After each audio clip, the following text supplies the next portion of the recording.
Welcome sa Dries TV. Kung interesado ka sa ganitong news, huwag kalimutang isubscribe ang ating YouTube channel. Maraming salamat! Welcome back again sa ating YouTube channel mga kakimpaw, and sa update natin ito, ang pag-uusapan natin ay tungkol sa mga importanteng kaganapan kina Kim and syempre kay Paolo Abilino. So ang pag-uusapan natin sa update na to ay may kaugnayan po sa pagtatanggol ni Vice Ganda para po kay Chinita Princess.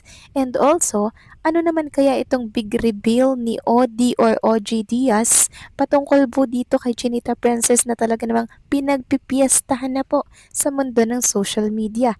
Naku, mamaya tatalakayin natin yan mga kakimpaw. Pero bago po ang lahat, maraming salamat sa inyong patuloy na pagsuporta at pagsubaybay sa mga daily update natin.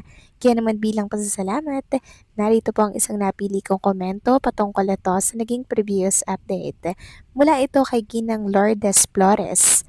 Sabi niya, "My dear Ders, it is true that we love and cherish ng Kim Pao tandem. Dai Kim, remember always that the more challenges given unto you, that means God loves and care for you much, and I know that you can surpass these challenges you're now facing at present. Just don't mind the bashers who are always attacking negative comments against you. Just remember that we are always praying to our dear Lord God through Mama Mary that you will be always protected and for success in your career.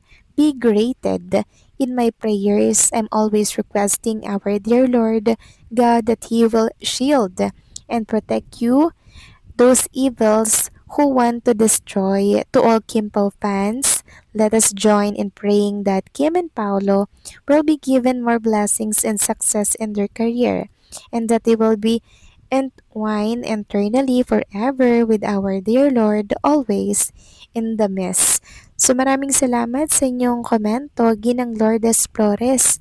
And sana nga po ay mabasa at makarating kay Chinita Princess itong napakaganda niyo pong komento. For sure, mas lalo po siyang gaganahan, mas lalo po siyang magpapakatatag, at mako-comfort po siya sa mga sinabi po ninyo para kay Kim Chu. Yes, ipag-pray po natin siya na sana po matapos na po yung pangbabatikos sa kanya. Sana mga kakimpaw, sana, dahil nakikita talaga natin yung stress kay Chinita Princess kahit na sabihin na oo, masaya si Kim Chu. Nakita ko nakangiti siya sa It's Showtime, pero deep inside, alam ba natin yung kanyang nararamdaman? Hindi po mga kakimpaw. 'Di ba?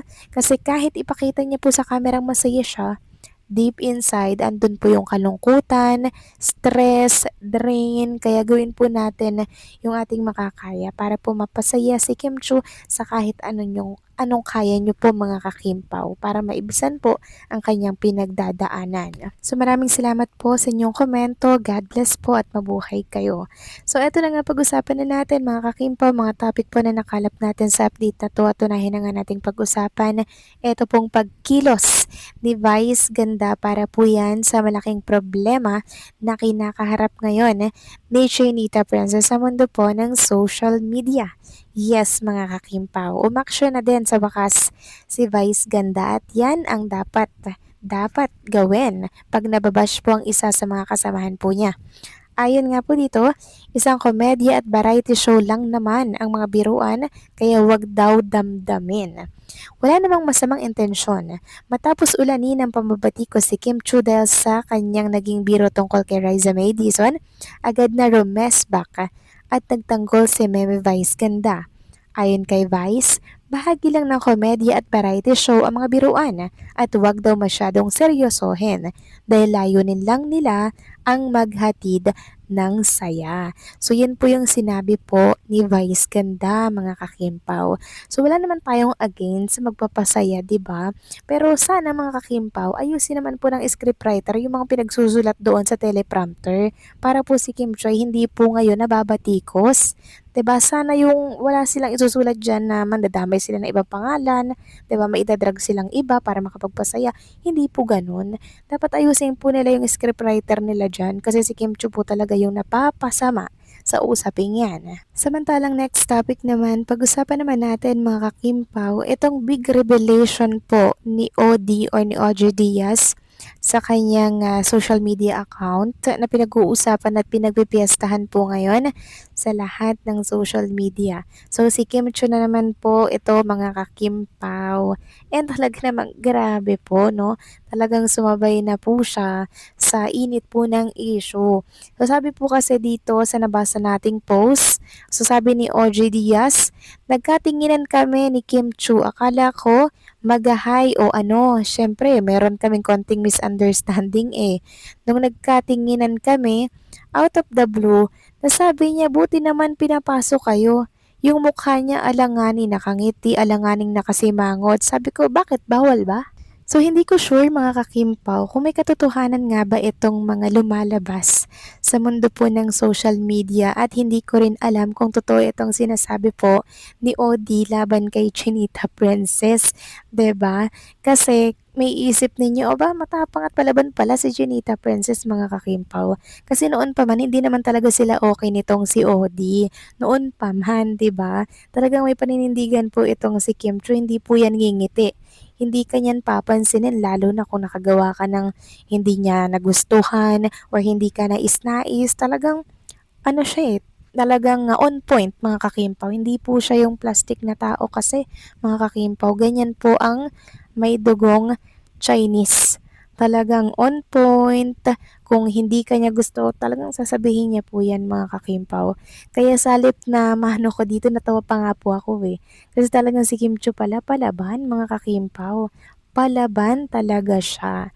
So nakakatuwa lang kasi talagang matapang na si Chinita Princess. At talagang dinerecho niya po itong si Odi na buti nakapasok ka. O di ba mga kakimpaw? Eh kung tutuusin, yung iba di ba takot po dito kay Odi. Pero si Kim Chiu talagang tahasan at talagang matapang niyang sinabi na, oh buti nakapasok ka. O, di ba mga kakimpaw? Nakakatawa lang. Kasi may mga ganito palang ganap or eksena sa kanilang dalawa. Hindi naman talaga kasi malabong mag-cross ang landas nitong si Odi and si Kim Chiu kasi isang network lang naman kasi talaga. Isang building lang din naman ang kanilang pinagkikitaan. 'Di ba? Kaya naman hindi malabong mangyari na may ganito talagang encounter. So ngayon, inilabas niya yan mga kakimpaw para nga naman po sumabay no, sa viral issue ngayon ni Chinita Princess na talaga namang pinagtutulungan ngayon, pinuputakti po ngayon mga kakimpaw, 'di ba? Sabay siya sa agos para lalong mabatikos pa si Chinita Princess, 'di ba mga kakimpaw? Ganyan po yung style or mga estilo talaga para mas lalong alam yun mag-viral, kainisan lalo si Chinita Princess. Ang tanong is ano kaya yung reaction dito ni Chinita Princess na merong inilabas na ganitong statement si OG Diaz patungkol sa kanya. Nako mga kakimpaw, talagang lahat gagawin natin para maprotektahan si Chinita Princess. So kayo ba, ano masasabi niyo dito mga kakimpaw? Please comment down below.